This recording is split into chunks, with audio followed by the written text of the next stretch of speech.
রানীগঞ্জে ডাকাতি হয়েছে দিনের বেলাতে। দিনে দুপুরে ডাকাতি হয়েছে। সিকিউরিটি গার্ড থাকা সত্ত্বেও সেনকো গোল্ডে ডাকাতি হয়েছে। ডাকাতগুলো গুলি চালিয়েছে এবং পুলিশ এসেছে।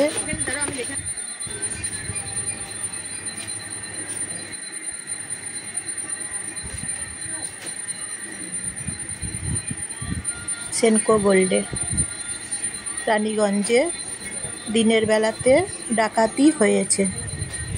ডাকাত অনেকজন ছিল, ডাকাতের দল। আমি তখন রানীগঞ্জতেই ছিলাম। প্রচুর ভিড় হয়েছে দেখছি, অনেক মানুষের ভিড় দেখলাম। দুটো জায়গাতে ডাকাতগুলো এসেছে বলে প্রচুর ভিড়।